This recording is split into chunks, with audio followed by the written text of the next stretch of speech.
Ok, entonces tengan todas muy buenas noches. Muchas gracias, como siempre, la invitación que me brindaron para manejar este capítulo 11 de Lucas que estamos tratando. Ya es la segunda intervención que hacemos y vamos a tener que hacer un resumen porque el viernes pasado pues hablamos un poquito más de lo que me tocaba a mí como Lucas 11, pero veía necesario recordarle siempre y recordarnos a todos el propósito de Lucas, del por qué escribe Lucas este evangelio tan importante y tan increíblemente bueno, ¿verdad?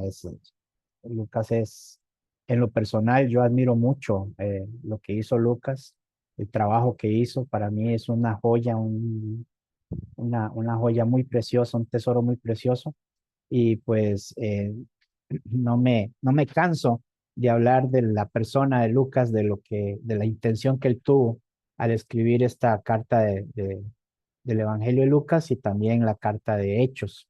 Dos cartas magníficas que si no tuviéramos esas dos cartas, tuviéramos serios problemas de interpretación y detalles, ¿verdad? Pero bueno, vamos a compartir, vamos a hacer un resumen rapidito y también vamos a ir avanzando. Eh, Estamos tratando Lucas capítulo 11 del 1 al 13 y, ah,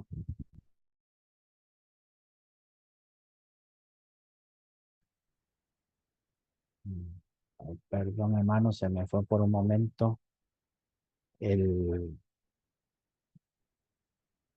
el Zoom, pero ya vamos a entrar aquí, déjenme ir nada más por un momento acá, ahí estamos de nuevo, ahora sí, entonces ahí lo pueden ver. Dice, estamos con el asunto de la oración del Padre Nuestro, una oración que por siglos ha sido usada, utilizada y que también ha caído en diversos errores doctrinales en cuanto a al hecho de tener que ver esta oración modelo que se llama, hecha por Jesús, ¿verdad? Y que es importante que reconozcamos que no todo, que jamás, pero lo jamás de los jamases, tenemos que afirmar o decir que las enseñanzas de Jesús o las palabras de Jesús se contradicen en algún momento, porque no es así. Él es Dios y la palabra es la palabra de verdad. Y como es la verdad, tenía que ser usada con sumo cuidado para que en todas las generaciones, no importara el tiempo que pasara, de hecho son palabras eternas, entonces no está limitada por el tiempo, siempre durara en el corazón de las personas que escuchaban por primera vez y estudian constantemente todas estas enseñanzas. Así que tenemos la parte donde Jesús enseña a sus discípulos y vamos a irlo viendo por parte sobre esta oración modelo. En primer lugar, eh, vemos, cuando hablamos del discípulo, estamos hablando de la persona que hizo esa petición. Primeramente, voy aquí a recordarles lo que pasó en Lucas 11, donde dice, aconteció que estaba Jesús orando en un lugar y cuando terminó, uno de sus discípulos le dijo, Señor, enséñanos a orar, como también Juan enseñó a sus discípulos. Y él les dijo, cuando oréis, decid, Padre nuestro que estás en los cielos, y ya sabemos, creo que hasta de memoria sabemos esta oración, ¿verdad? El versículo 3 habla sobre el pan, el versículo 4 habla sobre perdona nuestros pecados porque también nosotros perdonamos a todos los que nos deben. Y esta es una conclusión, no una conclusión, pero hablando de lo que teníamos que hablar al Padre, de la relación que tenía, con la que teníamos que concluir con el Padre, que relacionarnos con el Padre y tener esta mentalidad, ¿verdad? Entonces, estábamos viendo del 1 al 4 todas estas cosas, que es lo que estamos repasando acá como un resumen. Así que una vez que leímos esto, hablamos de que un discípulo tiene una petición, pero la petición es con significado. Es decir, Jesús, como era su costumbre, se retiraba frecuentemente para tener momentos de oración. Esto es impactante. Cómo es que el mismo Jesús necesitaba de la oración, de la constante comunicación con el Padre.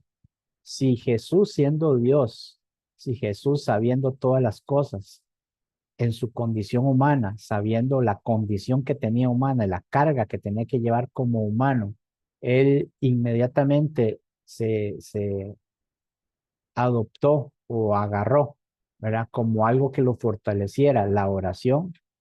Bueno, entonces eso nos dice mucho ya, ¿verdad? Nos dice cuánto más nosotros. No era algo casual ni superficial. La oración era parte esencial de la vida diaria. Esto es algo que nosotros tenemos que tomar muy, pero muy en cuenta. No es tanto el hecho de averiguar por qué es que Jesús eh, hizo esa oración, por qué es que hay algunas sectas que repiten esa oración, si Jesús había dicho que no hiciéramos repeticiones vanas.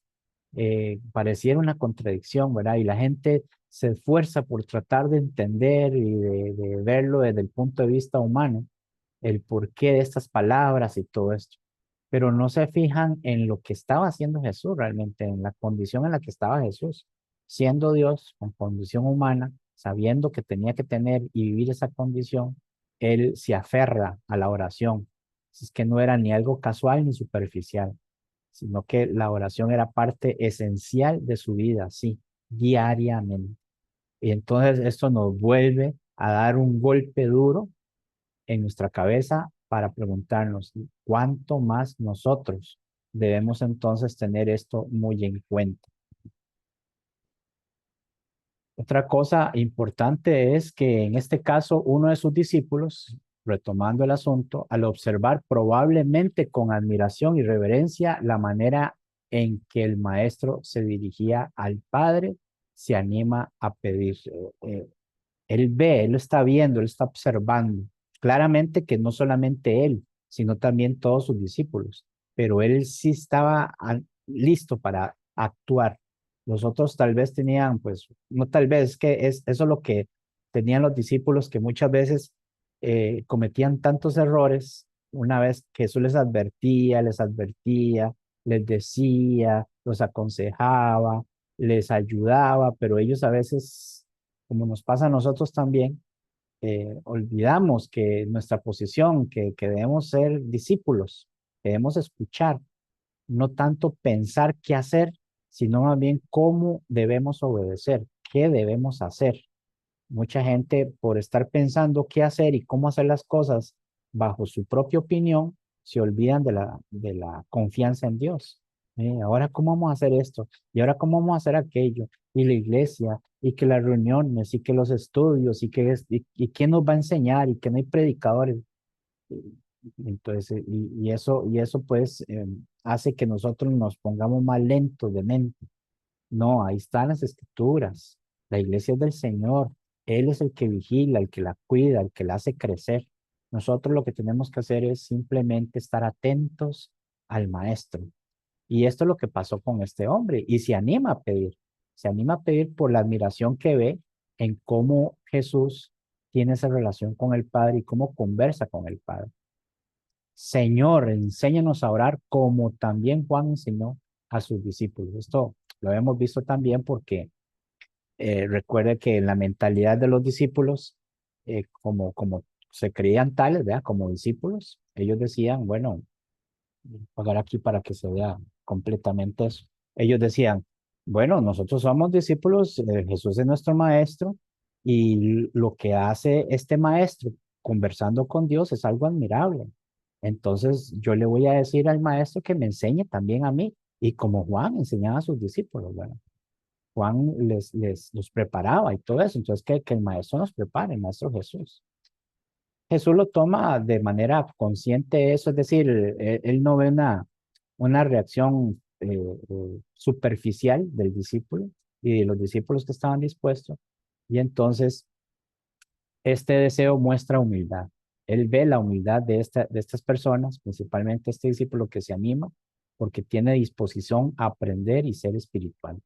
Eso es lo que nosotros tenemos que hacer. Por eso es que Jesús se animó a enseñar, a mostrar, a guiar. ¿Por qué? Porque sí, los discípulos cometían muchos errores. Estoy hablando de los 12 discípulos, de los apóstoles y de los que estaban con los apóstoles.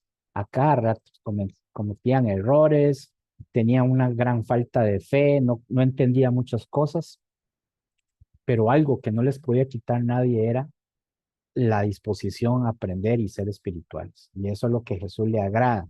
Y eso es lo que nosotros debemos aprender de este evento de Lucas capítulo 11 del 1 al 4.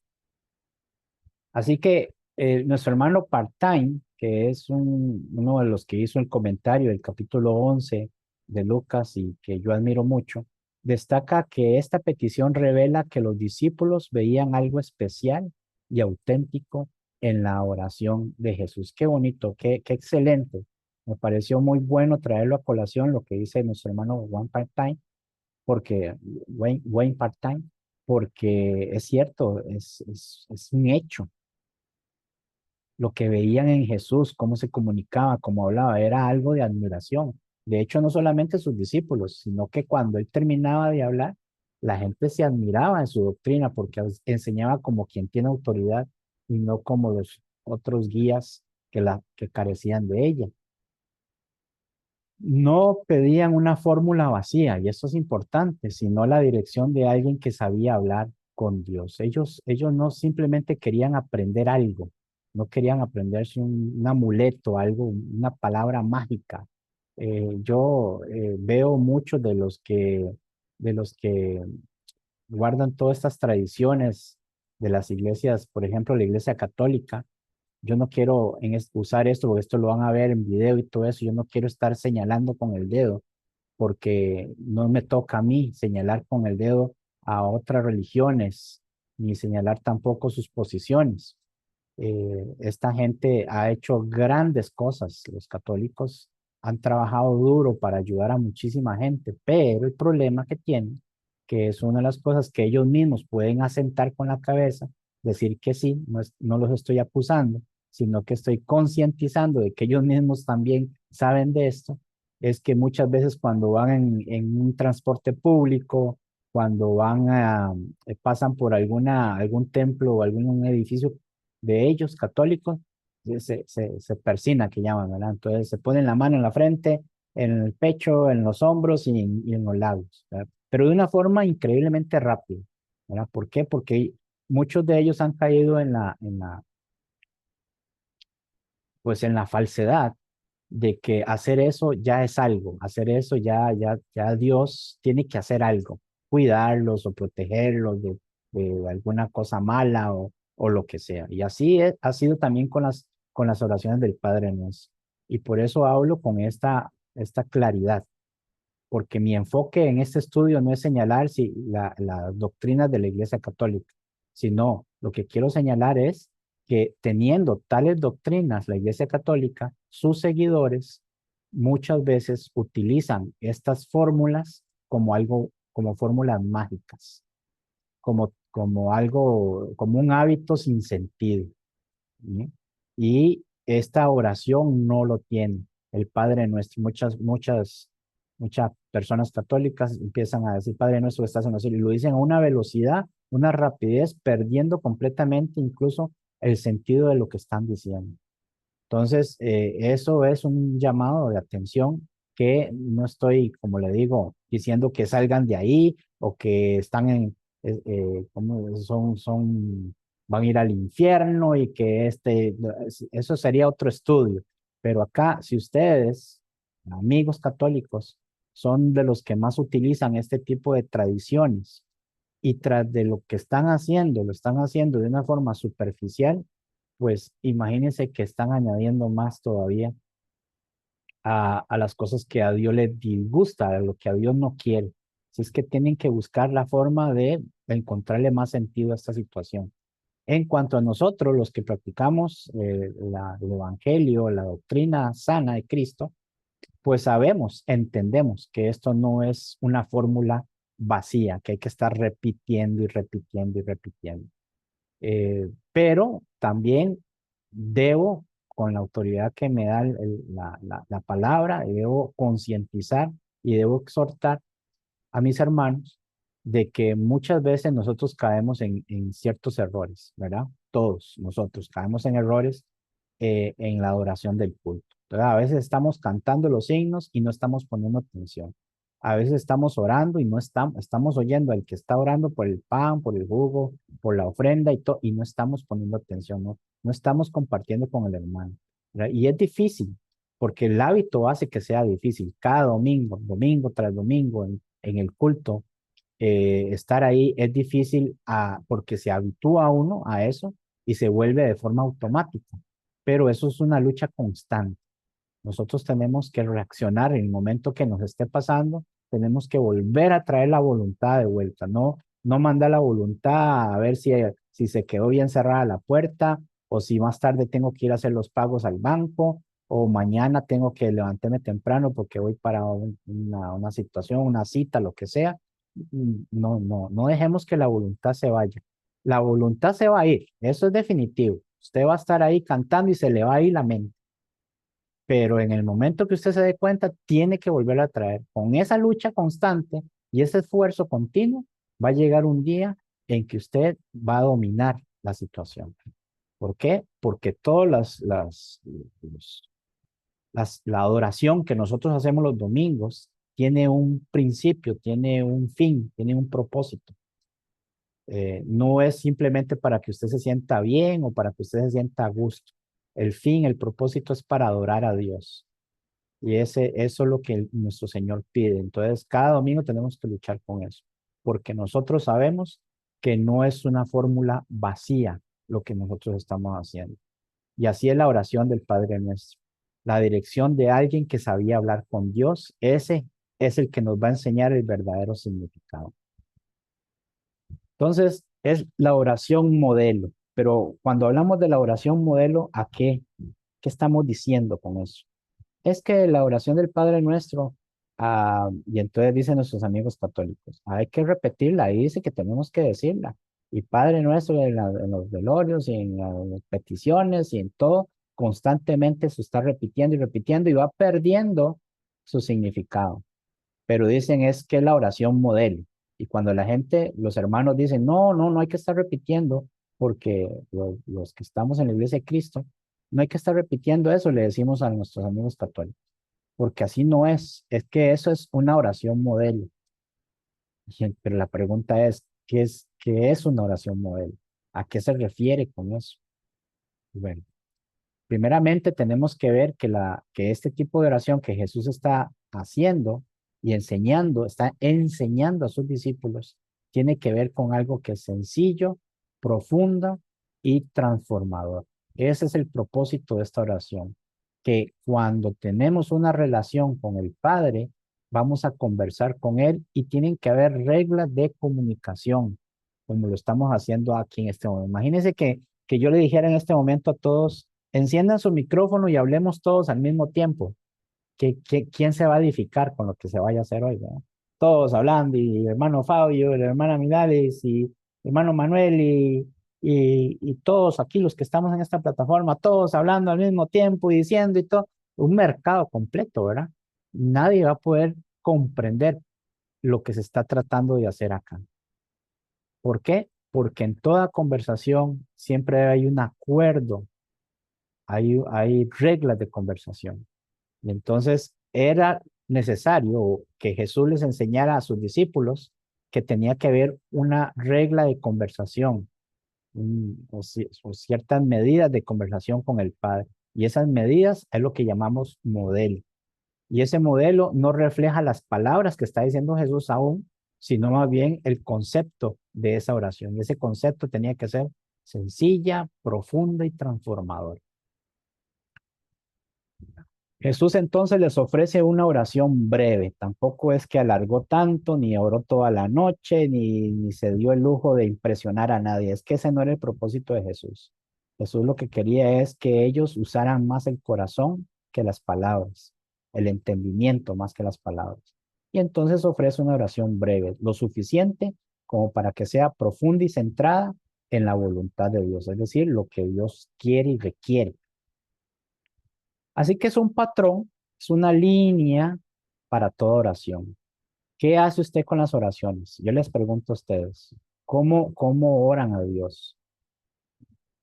No, sabemos que no podemos estar repitiendo como la lorita, ni repitiendo como los niños, cuando no entienden palabras. solamente las expresa. No podemos hacer eso. Entonces, cada vez que nosotros nos comunicamos con el Padre por medio de nuestro Señor Jesucristo, que Él es el que intercede, es el puente para llegar al Padre, tenemos que saber que vamos a entrar en este tipo de sentido, que tiene que ver una conversación, es una conversación entre mi Padre y yo, y Jesús de mediador, ¿ves? Simplemente. Y como Dios conoce todo lo que hay en mi corazón, y no hay nada oculto delante de su presencia, entonces lo más, y perdonen la palabra, pero lo más tonto que puede hacer uno es tratar de ocultarle a Dios cosas, ¿no? Entonces, por lo que sea, voy a hablar con Dios y Dios, te doy gracias por esta mañana, porque este día ha sido precioso, pero usted sabe que dentro de su corazón hizo un pecado que a Dios le molestó, que a Dios le ofende, lo que usted y yo estamos haciendo. En lugar de estar diciendo gracias, Señor, y que Dios es bueno conmigo y que no, no, mejor resuelva ese problema con nuestro Padre porque Él ya sabe lo que usted está haciendo. Él ya conoce lo que usted está haciendo. Eso no nos ayuda en nada, tener que ocultar esa parte en la que hemos pecado y mientras tanto estamos hablando con Dios como si nada hubiera pasado. Entonces, el asunto es este. ¿A usted le gustaría? A mí me gustaría que me hicieran eso. Jamás de los jamases. Yo sé que a usted no le gustaría que alguien lo haya ofendido, que alguien lo haya hecho enojar, que alguien lo haya molestado, que alguien lo haya defraudado y que venga a hablarle como si nada hubiera pasado. Yo jamás de los jamás he visto a alguien que tenga sentido del orgullo, del valor, digamos, que se valore a sí mismo, que permita algo así. Entonces, una persona, tras de que me ofendió, me dejó mal, me hizo enojar, me hizo cosas que no tenía que hacer, que eran muy injustas, y ahora viene y me habla como si fuéramos, como si nada hubiera pasado. Eso jamás, hermanos, jamás podemos nosotros caer en ese error. Así que este patrón es para toda oración, sencilla, profunda y transformadora. Es algo que tiene que sostener las reglas de la comunicación, centrada en la voluntad de Dios. Cada línea está cargada de significado y de fe de todo lo que el Señor les enseñó a sus discípulos. Por eso empieza diciendo, Padre nuestro que estás en los cielos. ¿Por qué? Porque Dios es cercano y personal, pero también es exaltado y soberano. Como refuerzo bíblico, vemos que Mateo capítulo 6 versículo 9 hablando de esto mismo, vea que no hay ninguna diferencia con Lucas. Padre nuestro que estás en los cielos, santificado sea tu nombre. Es decir, en otras palabras, que tu nombre sea santo, que de mi boca solo salga lo que te exalta, lo que te, lo que te hace respetar, ¿verdad? Por eso es que debemos tener cuidado de no ocultarle a Dios o no tratar de engañar a Dios con falsedades. Otra cosa, dice, santificado sea tu nombre. Reconocer la santidad de Dios antes que nuestras necesidades. Esto es primordial. Como dice Levítico 10:3, en los que a mí se acercan me santificaré y en presencia de todo el pueblo seré glorificado. Ese es el punto, hermanos. Ese es el punto cuando decimos santificado sea tu nombre. No es solo decirlo, es reconocer la santidad de Dios, incluso antes de nuestras necesidades. Uy, yo necesito que Dios me escuche porque necesito resolver un problema de enfermedad, de deuda, de depresión, de tristeza, de tentación, de lo que sea que usted lo esté atormentando. Pero recuerde que antes de llegar y decir, Dios, ayúdame porque no puedo, como si Dios fuera la ambulancia o el hospital o un médico, es que ni siquiera hacemos eso con los médicos. Usted no va a llamar a la ambulancia solo porque sí. ¿Qué haría usted llamando ahora? Llame usted, marque y llame a la ambulancia y diga, necesito una ambulancia en mi casa. Llega la ambulancia y usted sale diciendo, es para saber la hora. ¿Qué hora tiene? ¿Verdad? ¿Qué va a pasar con eso? ¿Qué cree usted que puede pasar con eso? Usted no va a llamar a una persona importante o si lo llama o usted va donde el doctor, por ejemplo, Usted llega a una cita hablando del doctor y usted no llega diciendo, me duele aquí, revíseme, a ver. Usted llega y lo saluda y hasta lo saluda con respeto porque, y admiración porque es el médico. O sea, de eso, ¿ves? Si lo hacemos así con los hombres, ¿cuánto más con Dios? Entonces, antes de saltar como la liebre a pedir y a pedir y a pedir, primeramente lleguemos con reverencia y respeto en la oración diciéndole que Él es el que tiene toda la honra y toda la... Tenemos que reconocerlo tanto en palabras como en nuestro ser. Y si lo reconocemos, cuando pedimos ayuda, tenemos que confiar, porque entonces si no, ¿cómo estaría ese asunto, verdad? Como que alguien llegue y me diga a mí, es que usted sí es un hermano fiel, yo confío en usted, yo sé que usted siempre dice la verdad y yo a usted, yo le confío hasta mi vida. Y que yo le diga al hermano, usted me puede prestar $20 para, yo ya más tarde se lo pago. Ay, hermano, es que no puedo porque, ¿verdad? Pero entonces no confía en uno. Realmente era, lo que estaba haciendo era exaltándolo porque sí, pero no es porque confía realmente. Así es con Dios entonces. Venga tu reino, ¿verdad? Esta palabra ha sido un tema de discusión, pero bravo entre los maestros y profesores y estudiosos y todo eso, pero el asunto más bien es que lo que tenemos que pensar es que deseamos activamente que su reino se extienda y se manifieste. Ya su reino vino, ya el Señor empezó a reinar desde el momento que resucitó, desde el momento que estableció su iglesia aquí en la tierra, en Pentecostés, ese es el reino. Ya dice Pedro, allá en Hechos, que Dios le hizo Señor y Cristo.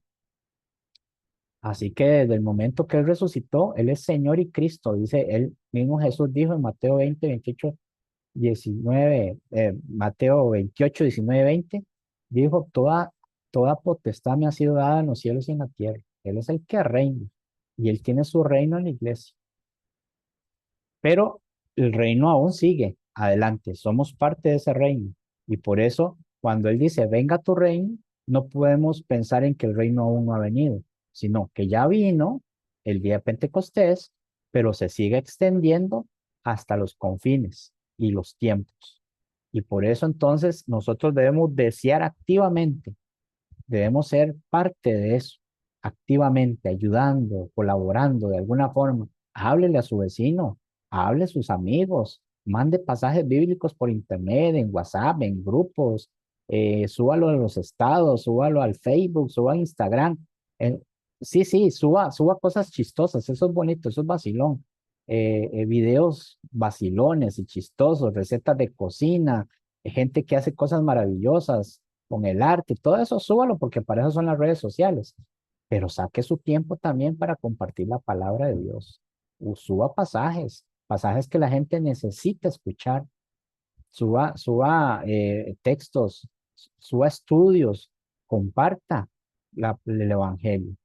Ahí usted está diciendo esta frase, deseamos activamente que su reino se extienda y se manifieste. Ahora no hay quite, ahora se puede hacer, la comunicación es tan instantánea en todo el mundo que ahora el que no lo haga es porque realmente, yo no sé, la verdad, no lo voy a juzgar, pero una persona que teniendo la oportunidad de compartir la palabra de Dios no lo hace porque, no sé, tal vez no se le ha ocurrido, pero sí comparte memes y sí comparte, no sé, canciones y música y todo eso. Entonces, bueno, en realidad no sé qué sentido tendrá él activamente en su reino, en el reino de Dios, en el deseo de que se extienda y se manifieste. Dice Colosenses 1:13, el cual nos ha librado de la potestad de las tinieblas. ¿Quién tiene la potestad de las tinieblas? Satanás. Pero ¿qué dijo Jesús? Toda potestad me ha sido dada en los cielos y en la tierra. Por tanto, como discípulos de Él, nos ha trasladado al reino de su amado Hijo. Ya somos parte de ese reino. Pero otra vez exhorto, mis hermanos, no seamos egoístas. Usted como ciudadano del reino de los cielos, heredero de las promesas de Dios, no se las deje solo para usted, nada, no se le va a vaciar, ni se le va a quitar, ni se le va a minimizar todo ese tesoro que usted está haciendo en los cielos. No, comparta. Hermano, pero es que yo no sé hablar, yo no sé predicar. Bueno, agarre un pasajito, un texto lo copia y se lo pega y lo manda ahí en WhatsApp. Están los estados, están grupos, están los vecinos, están, ahí usted suba textos que hablen de la fe, que hablen de la obediencia, que hablen del evangelio. Romanos 1:16 dice, porque el evangelio es para salvación, no me avergüenzo del evangelio porque es poder de Dios para salvación. Esa gente, la gente tiene que escuchar eso. Suba textos, tiene 27 libros del Antiguo Testamento, del Nuevo Testamento, perdón, para estar subiendo, no le va a alcanzar la vida subiendo textos que saque el tiempo para eso. Si no puede hablar con la gente, si le da alguna temor, es natural, ¿verdad? Que usted tiene folletos, reparta folletos, que usted tiene el don de hablarle háblele a las personas, que usted tiene el don de escribir poemas que tengan que ver con haga lo que usted, el don que le dio Dios a usted, y hay muchísimos dones, pero no se quede ahí, como decimos aquí, hermanitos, como en son de broma, no se quede viendo para el ciprés, porque de ahí se va a quedar ahí dormido. Hágase tu voluntad como en el cielo, así también en la tierra. Miren las cosas que el Señor está proponiendo en las reglas de la conversación que debemos tener con Dios. Hacer la voluntad, hágase. O sea, no se trata de resignación, no se trata de decir, bueno, no, Dios siempre hace lo que quiere y listo, ¿qué voy a hacer? Sino de obediencia y consciente y activa. Y una obediencia consciente y activa. ¿Qué se refiere con esto? No es cuestión de decir como cuando uno se enfrenta al más fuerte. Es que ese hombre es el más fuerte y si yo me enfrento a él me va a golpear hey, ¿qué voy a hacer? Y si el hombre dice que me tire al suelo, me tiro al suelo. Y yo voy caminando y vienen y me asaltan y me ponen una pistola en la cabeza, ¿qué voy a hacer? Si esta persona es la que tiene ahora la autoridad, el poder en su mano de la vida y la muerte. Así que yo hago lo que me dicen, pero con miedo, con temor, con indignación, porque cuando se va, le robó el celular y le robó lo que sea, y usted queda indigno, queda hastiado, usted queda completamente con un sabor amargo en la boca. Bueno, no se trata de decir, hágase tu voluntad o de pensar que Dios hace su voluntad en el cielo y en la tierra, porque sí, eh, la voluntad de Dios la hace porque es necesario que la haga. Es imperante. Si Dios no hiciera su voluntad, estaríamos completamente perdidos en plena oscuridad, en una oscuridad increíblemente horrible. Y por eso es necesario que Dios haga su voluntad. ¿Cómo? Como la hace en el cielo. Él tiene toda esa autoridad, así también en la tierra. Él hace salir su sol sobre buenos y malos, sobre justos e injustos hace llover. Él dice y se hace, porque lo que Él haga es necesario para nosotros, porque dice Santiago que cuando las cosas que descienden del Padre son buenas dádivas, buenos regalos, todo don perfecto y toda buena dádiva desciende de arriba, del Padre de las luces, dice Santiago. Y por eso es necesario que nosotros deseemos que se haga la voluntad de Dios como lo desean allá en el cielo y aquí también en la tierra. Dice Lucas 22:42, Padre, si quieres pasa de mí esta copa, pero no se haga mi voluntad, sino la tuya. Ese es el mejor ejemplo que tenemos. Jesús diciéndole que Él tiene el poder de haberle evitado todo ese sufrimiento, toda esa angustia, todo ese padecimiento, pero al final él acepta lo que decía el padre. Si el padre decide que continúe la situación y era así como iba a ser, entonces Jesús, que le dijo, no, no sabes que puedo llamar 12 legiones de ángeles y mi padre les enviaría inmediatamente y me libraría de esto. Pero entonces, ¿cómo se cumplirían las escrituras? Dice Jesús. Pero en el miedo terrible que tenía, en la angustia enorme que tenía en ese momento de saber que iba a caer en manos de gente injusta, que lo iba a maltratar y que iban a hacer de él lo que le diera la gana, en ese miedo tan terrible de oscuridad, dice, ojalá hubiera una forma alternativa de que esto pasara, que no me pasara a mí, pero yo no quiero que se haga, yo no quiero que este miedo alimente ese deseo, quiero que se haga la voluntad del Padre Celestial. Y eso es el mejor ejemplo. Hacer la voluntad de Dios es que a pesar de que usted esté mal, en pobreza, en situaciones difíciles, en lo que sea que a usted le esté arruinando su vida, usted no va a amagar su fe, usted va a confiar en Dios, porque Dios dice, no te desampararé, no te dejaré, y eso es más que suficiente. Así que todo esto, hermanos, tiene que ayudarnos un montón, un montón. Dice, el pan nuestro de cada día, dásnoslo hoy. Es decir, reconocemos nuestra dependencia de Dios para el sustento diario. Eso es así. Nosotros los cristianos no andamos diciéndole a los demás que por mis propias fuerzas, de que yo tengo todo porque por mi inteligencia y por mi sabiduría. No, ni el mundano debería hablar así, pero el mundano es tan tonto que él dice las cosas solamente por pura necedad, porque él no entiende.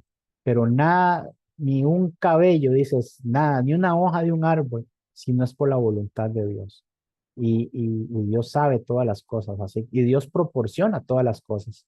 Que la gente se aproveche de eso es otra cosa. La ciencia, hay gente que habla de la ciencia como si fuera Dios, ¿verdad? Gracias a la ciencia, estos avances tecnológicos que hemos alcanzado, taca, taca, taca, taca, pero no saben que toda esa tecnología y toda esa ciencia que tanto admiran ellos es proporcionado por todo lo que Dios hizo en la creación.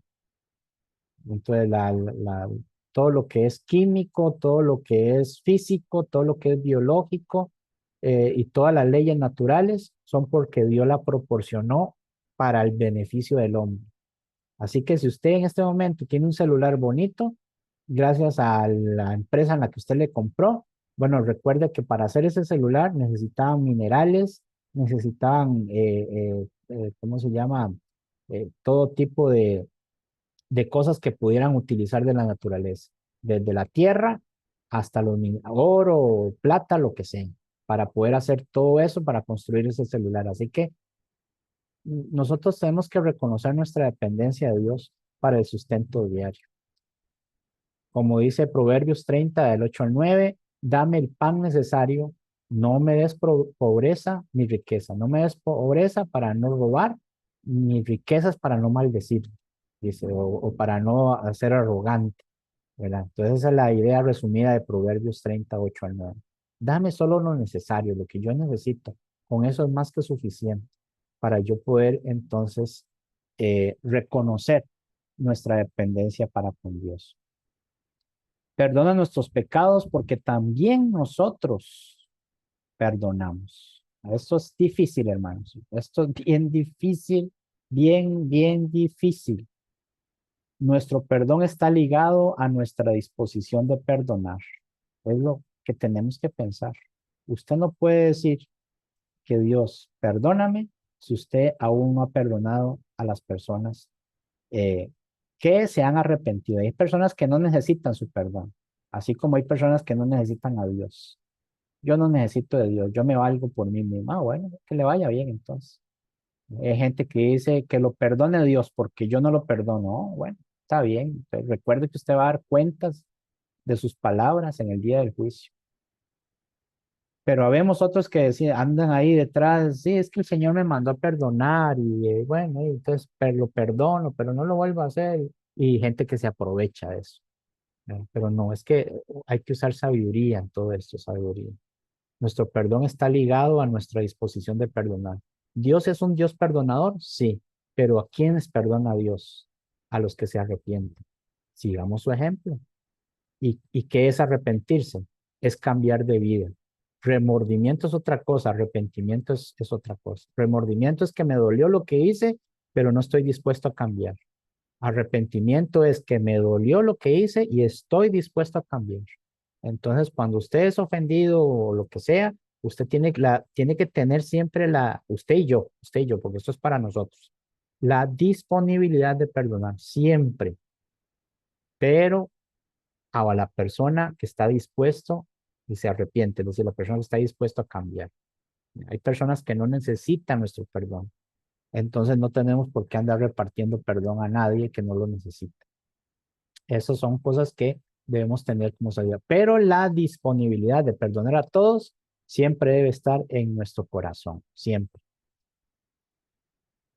Perdonad a los hombres para que el Padre os perdone. Esto también lo habló Mateo, igual cuando Jesús, Mateo escribió acerca de lo que dijo Jesús. Mateo y Lucas están conectados a esto porque saben que son palabras importantes, ¿verdad? Entonces, debemos tener siempre esa disponibilidad.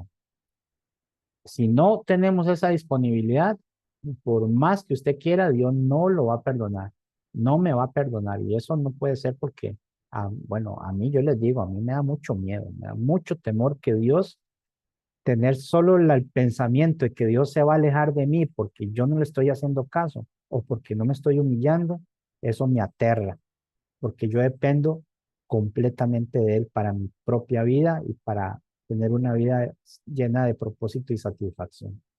Hay gente que no le preocupa eso, pero bueno, yo soy uno de los que defiendo mucho esta que dijo David, cuando dice, aunque ande en valle de sombra y de muerte, no temeré mal alguno porque tú estarás conmigo.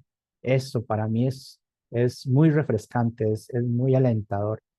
Pero, para que eso suceda, yo tengo que hacer lo que Dios me diga, ¿verdad? Estar con Él siempre.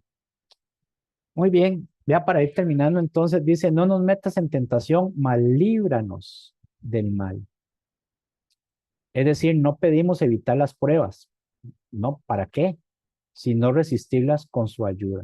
No, ya sabemos que Dios no tienta a nadie. No podemos decir que Dios tienta a alguien y Él tienta a nadie porque Él no puede ser tentado, dice Santiago, sino que nuestros propios malos deseos, siga usted y yo, sigamos alimentando nuestros malos deseos, siga viendo ese canal o esas películas que no debería ver, siga leyendo esos libros que no debería leer, siga haciendo esas cosas que alimentan sus malos deseos y pues va a caer muy fácil y va a crear un hábito y eso lo va a dominar. Eso es así. Así que no, nosotros no pedimos al Señor que nunca nos tiente nada ni nadie. Es decir, no le podemos pedir eso al Señor. No podemos pedir al Señor, Señor, yo no quiero caer en nada de mal ni tentaciones, porque eso no puede ser.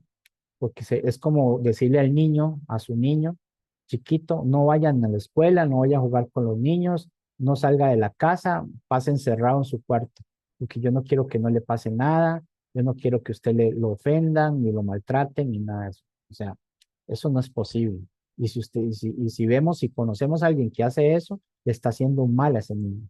Si Dios también lo que quiere es que nosotros tengamos dominio propio, seamos autosuficientes, maduros, que aprendamos de nuestros errores y todo eso. ¿Ves? Entonces, cuando dice no nos metas en tentación, es eso, no permitas que la tentación me domine, me agarre, me revuelque de tal manera que me aleje o me mate. No, al contrario, ¿verdad? No pedimos evitar las pruebas, pero sí resistirlos con su ayuda. Así que como dice 1 Corintios 10:13, fiel es Dios que no os dejará ser tentado más de lo que podéis resistir. Esas son las cosas que debemos tomar en cuenta. Así que entonces la persistencia en la oración es algo, una fe que no cede, es algo que nosotros debemos tomar muy en cuenta. No es algo ocasional, no es algo solo como para emergencias, no. Tenemos que crear un hábito en la persistencia de la oración, porque es una fe que no debe de amagar, que no debe de caer. Jesús refuerza su enseñanza con una parábola sencilla y poderosa.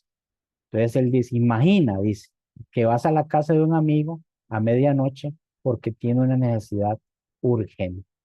Aunque al principio se niegue por su insistencia, se levantará y te ayudará. Eso es lo que va a pasar. No es por ser su amigo, es por la insistencia. Usted pide, pide, pide, pide, pide, pide, pide hasta que de alguna manera va a mover a la gente a que haga lo que usted necesita. Por eso nosotros tenemos que tener una confianza absoluta en la respuesta de Dios. Eso es necesario. Tener confianza en Dios es un trabajo arduo y duro, pero tenemos que seguir adelante, porque muchas veces decimos confiar en Dios, pero a la hora mostramos lo contrario, ¿verdad? Eso nos pasa a todos, no estoy diciéndolo a ustedes directamente, pero eso nos pasa a todos, somos conscientes de eso. Jesús dice con claridad, pedid, buscad, llamad.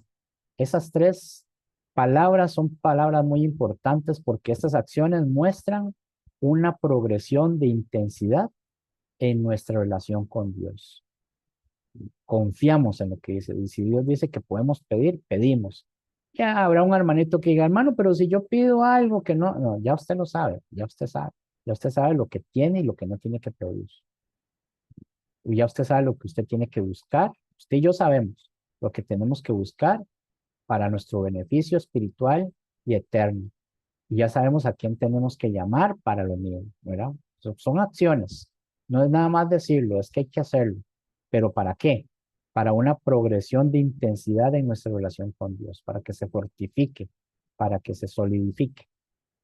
El que pide, recibe. El que busca, halla. Al que llama, se le abrirá. Dios no es un ser lejano ni insensible. Dios no es así. Dice el hermano Partain, un buen comentario también, que destaca que esta promesa es un llamado a orar con confianza, creyendo que Dios responde como Padre fiel y generoso. Y por eso es lo que Jesús habló acá, eh, cuando dijo en el 5, les dijo también, ¿quién de vosotros que tenga un amigo va a él a medianoche y le dice, amigo, préstame 3 panes?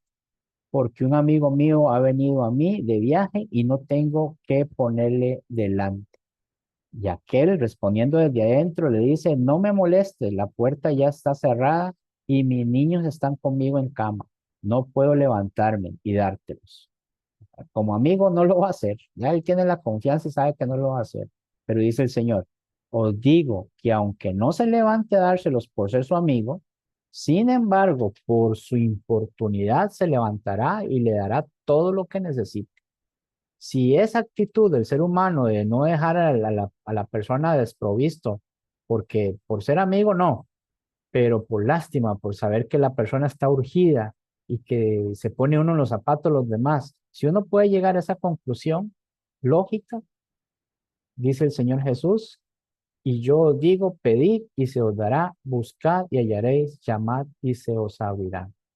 Porque todo aquel que pide recibe, y el que busca halla, y al que llama se le abrirá. Imagínense ustedes, ¿verdad? Si eso pasa con una persona en común, cuánto más el Señor que nos promete, nos da este tipo de promesas tan buenas. Tenemos que fijarnos muy bien en eso. La bondad del Padre Celestial es el mejor regalo. Eso, si ves, la bondad del Señor es el mejor regalo que podemos tener. Jesús hace una comparación conmovedora. Si un padre humano sabe dar buenas cosas a sus hijos, ¿cuánto más el Padre Celestial? A eso me refiero entonces si con solo la actitud del ser humano, siendo malo, sabe hacer las cosas bien, con su familia, por amor a su familia, ¿cuánto más nuestro Padre Celestial? Dios no da cosas dañinas, ¿verdad? Todo lo que desciende del Padre es buena dádiva y don perfecto. Da lo mejor, su presencia, sabiduría, dirección y sobre todo el Espíritu Santo, que son las cosas más importantes. No hay otra cosa más importante que eso. Toda buena dádiva y todo don perfecto desciende de lo alto del Padre de las luces, dice Santiago 1:17. Así que en conclusión, cultivar la oración de tal forma que debemos cultivar la oración. Oremos, sí, oremos, hermanos, oremos, pero de tal forma en que esta oración no es una fórmula vacía, sino una guía para hablar con Dios con humildad y fe. Dios anhela que lo busquemos constantemente, sin pretensiones, con corazón sincero. La oración cristiana es un diálogo real, no es una repetición vana, no una repetición mecánica, es real, es consciente. Y por último debemos hacernos esta pregunta. ¿Estoy orando como Jesús enseñó? ¿Estoy confiando plenamente en que mi Padre sabe lo que necesito mejor que yo mismo? ¿Confío en eso? ¿O le pongo trabas? Señor, ayúdame, por favor, porque necesito, mi enfermedad o mis deudas y esto me está matando, me está deprimiendo. Y, y, y si tiene la oportunidad de hacer trampa o de hacer algo malo para poder salir adelante, usted lo hace por aquello de las dudas. Como hay un dicho que dice, el que peca y reza, empata. Es un dicho mal hecho, muy malo, porque así no es como funciona, por lo menos el cristiano no. Cultivemos una vida diaria de oración alimentada por la enseñanza del Señor, animados por su ejemplo y fortalecidos por la certeza de que Dios escucha, responde y provee con amor inagotable. Que el Señor les bendiga, mis amados hermanos.